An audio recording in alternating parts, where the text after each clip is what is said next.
The Grain and the Wind. Script, listen closely, because our story begins with a single, fragile grain of wheat clinging to a stalk at the edge of a dying field, whispering into the dusk, "Why must the world push me so hard?" And on that dry and restless evening, the wind answered. The sky had turned the color of old brass, and the air trembled with the promise of a storm. The grain, tiny, tired, and certain it already knew its fate, held fast to the brittle stalk beneath it. Every time the wind passed through the field, it rattled the stalks and bent their spines, and every time the grain complained, "Enough, leave me alone. Haven't you ruined this place already?" The wind swirled around it, sighing with patience older than mountains. "Little one, I'm not your enemy." But the grain refused to listen. It thought it knew better. After all, the field had once been vibrant, until harsh seasons scorched the soil, and the wind, uninvited, carried the moisture and the clouds elsewhere. To the grain, the wind was simply another thief in a world that took too much. Night fell.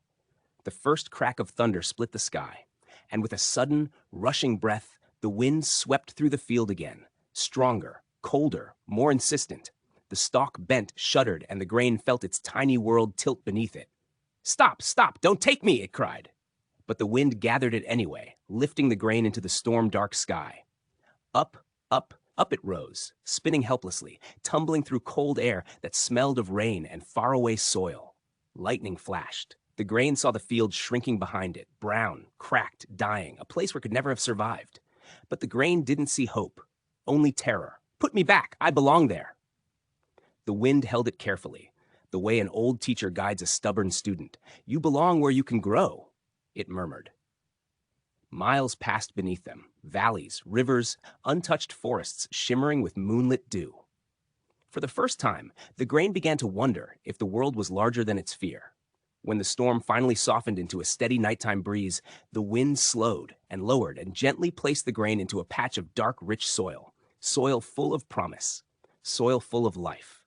The grain landed with a soft thud, quiet, still, unsure. Days later, rain kissed the ground, sun warmed the earth, and something stirred, a faint push, a tiny stretch, a whisper of new roots reaching downward. The grain felt itself changing, growing, becoming.